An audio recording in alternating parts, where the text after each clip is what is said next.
July 8. నన్ను ద్రాక్ష తోటలకు కావలికత్తెగా ఉంచిరి. నా సొంత ద్రాక్ష తోటను నేను కాయకపోతిని. పరమగీతము 1:6. షూలమ్మితి స్త్రీ యొక్క సహోదరుడు ఆమెను ద్రాక్ష తోటలో పనిచేయడానికి పంపారు.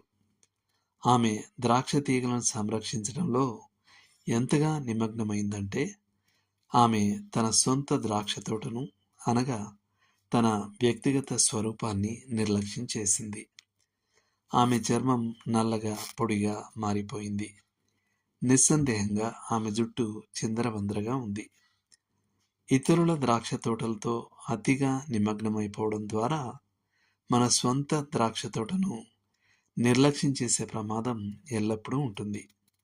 ఉదాహరణకు, ప్రపంచ స్వార్థీకరణలో మునిగిపోయిన ఒకరు తన స్వంత కుటుంబం నశించిపోయే ప్రమాదంలోనికి నెట్టివేయబడతాడు.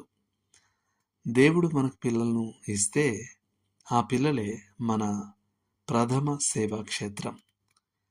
మన ప్రభువు ముందు నిలబడినప్పుడు, ఇదిగో నేనును దేవుడు నాకిచ్చిన పిల్లలను అని చెప్పగలగడం గొప్ప ఆనందాలలో ఒకటిగా ఉంటుంది. హెబ్రీ 2:13. ప్రశంసించే శ్రోతల నుండి వచ్చే పురస్కారాలన్నీ మన స్వంత కుమారులు కుమార్తెల నష్టాన్ని భర్తీ చేయలేవు. బాధ్యత ఇంటి నుండే మొదలవుతుందని లేఖనాలు స్పష్టంగా తెలియజేస్తున్నాయి. యేసు గెరాసేను దేశంలో ఉన్న వ్యక్తి నుండి దయ్యాలను వెళ్ళగొట్టిన తర్వాత అతనితో, నీవు నీ ఇంటి వారి యొద్దకు వెళ్ళి ప్రభువు నీ యందు కనికరపడి నీకు చేసిన కార్యములన్నిటినీ వారికి తెలియజేయమని ఆజ్ఞాపించాడు. మార్కు 5:19. తరచుగా సువార్తను ప్రకటించడానికి అత్యంత కష్టమైన ప్రదేశం మన పెరట్లోనే ఉన్నట్టు అనిపిస్తుంది. కానీ మనం అక్కడే ప్రారంభించాలి.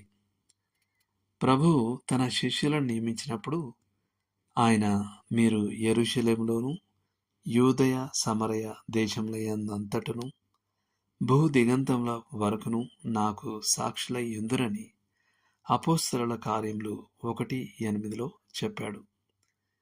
యెరూషలేములో అనగా మీ స్వస్థానంలో ప్రారంభించండి. ఆంద్రేయ తన సొంత ద్రాక్ష తోటను నిర్లక్ష్యం చేయని వారిలో ఒకడు. అతని గురించి మనం ఇలా చదువుతాం. అతడు మొదట తన సహోదరుడైన సీమోనును కనుగొని, మేము మెస్సియను కనుగొంటిమని అతనితో చెప్పెను. మెస్సియా అను మాటకు అభిషిక్తుడని అర్థము. యోహాను 1:41. ఒక విశ్వాసి తన ప్రియమైన వారిని ప్రభువైన యేసునొద్దకు గెలుచుకోవడానికి నమ్మకంగా ప్రయత్నించినప్పటికీ వారు తమ అవిశ్వాసంలోనే కొనసాగే సందర్భాలు నిస్సందేహంగా ఉన్నాయి. మన బంధువులు స్నేహితుల నిత్య రక్షణకు మనం హామీ ఇవ్వలేం. కానీ మనం దేని నుండి మనల్ని మనం కాపాడుకోవాలంటే ఇతరులకు పరిచర్య చేయడంలో నిమగ్నమై మన స్వంత కుటుంబ వర్గాన్ని నిర్లక్ష్యం చేసే అవకాశం నుండి. అన్ని సందర్భాలలో మన సొంత ద్రాక్ష తోటకు ప్రాధాన్యత ఉండాలి. దేవుడు మిమ్మును దీవించునుగాక.